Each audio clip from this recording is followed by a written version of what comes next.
सरदार पटेल बेचारों को इलेक्ट मैं हुआ, सिलेक्ट ये हुए, जैसे इमरान खान हुए हैं by the way.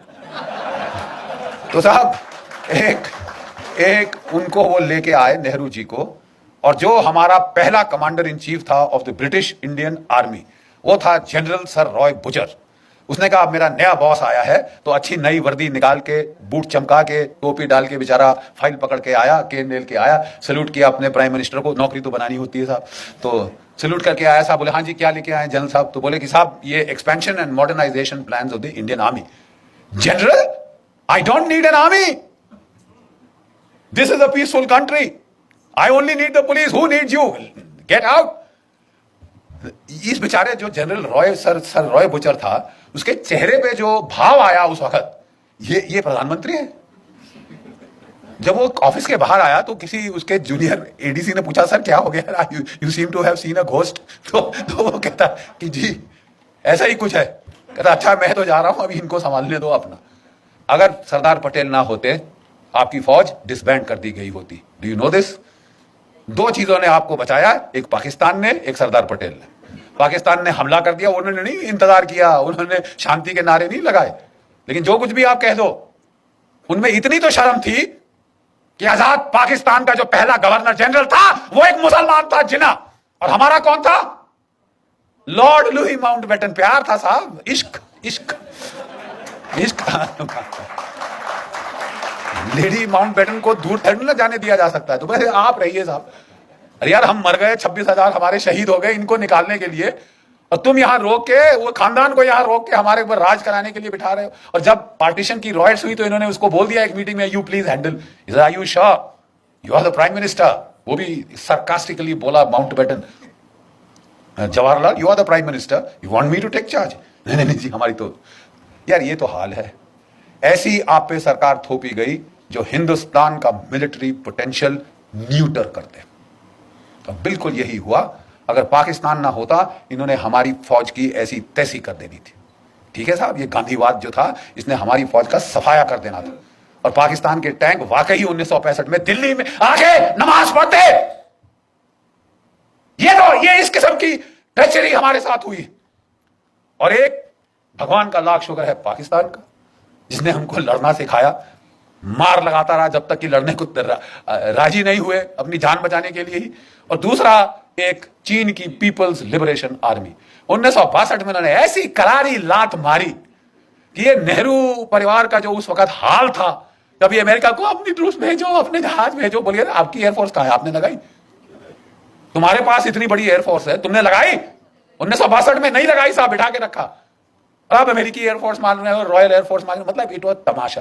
Thank God 1964 में वो अल्लाह ताला को प्यारे हो गए, भगवान उनकी आत्मा को शांति दे और हमें बख्शा। और 10 साल में ये देश रीमिलिटराइज हुआ। 65 की लड़ाई में हमने पाकिस्तान के साथ ड्रॉ हुआ, let's not be beat around the bush, ठीक है साहब। और 71 तक हमारे जर्नल, हमारे लड़के सब सीख चुके थे और पाकिस्तान के 2 टुकड़े कर दिए। चंद्रगुप्त मौर्य की विजय के बाद अगर पहली बड़ी विजय हुई है तो वो 1971 में हुई। 1971 में। कहने को मैं ये कह रहा हूं देवियों और सज्जनों, हमारे देश के साथ धोखा हुआ। नेताजी जिन्होंने आपको आजाद कराया वो ताइपे ताइवान नहीं गए थे। जो कांपेताई जापानीज इंटेलिजेंस थी, उन्होंने पहले से उनके लिए प्लान बना रखे थे। उनको एक मित्सुबिशी बॉम्बर में बिठा के वो साइगॉन से मंचूरिया ले गए थे। एक रशियन स्पीकिंग जापानीज जनरल उनके साथ था जो इंटरप्रेटर का काम करना था। वो लैंड किए मंचूरिया में और वहां से वो सीधा रूसियों के पास गए। ओम्स्क शहर साइबेरिया में, जहां की रशियन गवर्नमेंट मूव करी थी वर्ल्ड वॉर 2 के टाइम, ठीक है, ओम्स्क साइबेरिया, वहां पे आजाद हिंद फौज की एम्बेसी थी। अब जानते हैं वहां दूतावास था आजाद हिंद फौज का, ठीक है साहब। और वहां पे काटो कानो नाम का कोड नेम था उसका, वहां पे एम्बेसडर था। नेताजी सीधे उसके पास गए, जो सोना दिया था भारतीय मूल के लोगों ने वो साथ ले गए ताकि अगर नई फौज खड़ी करनी पड़े तो उसके लिए पेमेंट करेंगे। वहां रहे। 3 ब्रॉडकास्ट उनके यहां पे रिकॉर्ड हुए हैं। उनके 3 ब्रॉडकास्ट रिकॉर्ड हुए हैं साहब, दिसंबर 1945, जनवरी 1946 और लास्ट ब्रॉडकास्ट रूस से 18 फरवरी 1946। उसके बाद तब तक अंग्रेजों को बिल्कुल क्लियर पता चल गया था। अब तो रेडियो ब्रॉडकास्ट भी थे, एविडेंस लेके पहुंच गए स्टालिन के पास कि साहब ये तो हिटलर का साथ दिया इसने, तुम्हारा जानी दुश्मन, उसका कुछ करो। वो जॉर्जिन है ऐसा। अब वो था खुद की सीधा लेज़नविस्की प्रिजन, सेल नंबर 45, साइबेरिया। यहां होम मिनिस्टर, होम सेक्रेटरी जो था मूडी अंग्रेजों का, वो लिखता है let him be where he is. ये लिखित है, मैं मुंह से नहीं कह रहा साहब, इट्स नॉट आपने मेरे को बताया, मैंने मेरी मम्मी को बताया, मम्मी ने मेरे पोते को बताया, direct written recorded evidence, let him be where he is. Hindustan में कोई जेल नहीं जो उसे रोक सके। हिंदुस्तान में पुष्पिंदर कोई जेल नहीं जो उनको रोक सकती थी अंदर। ठीक है साहब। और वहां पे उन्होंने सिर्फ एक चीज मांगी जो मेरी रिसर्च अभी तक मुझे बताती है, वी वांट टू इंटेरोगेट। हम नेताजी को इंटेरोगेट करना चाहते। आप इंटेरोगेशन का मतलब जानते हैं? नहीं जानते तो यहां फौजियों से पूछे इनसे इंटेरोगेशन का क्या मतलब होता है।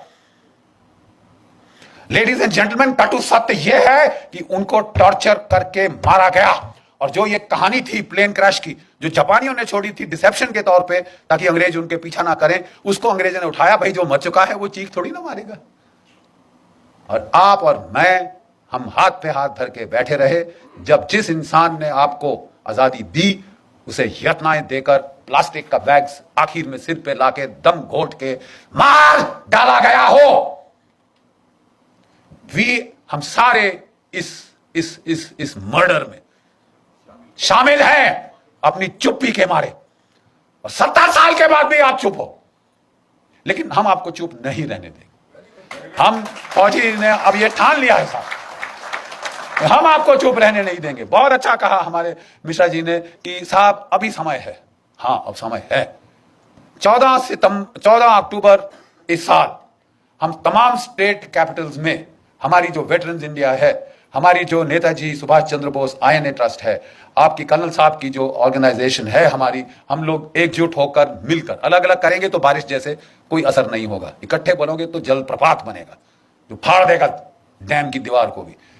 हम लोग सारे स्टेट कैपिटल्स में चलो दिल्ली का नारा लगा के वहां से लोग ला रहे हैं दिल्ली। सारी स्टेट कैपिटल्स में कोई संगठन की जरूरत नहीं है आपके। हम सिर्फ चाहते हैं, जैसे कर्नल साहब बहुत अच्छी तरह से बोलते हैं, अगर आप जय हिंद बोलने को तैयार हो आप जुड़ जाओ। तुम फौजी हो, तुम नहीं हो, तुम सिविलियन हो, तुम कुछ भी हो, आप हमारे सैनिक हैं। जो जय हिंद बोलने को तैयार है वो आ जाए, जहां भी हो 10, 15, 20 इकट्ठे करो जिस भी शहर में।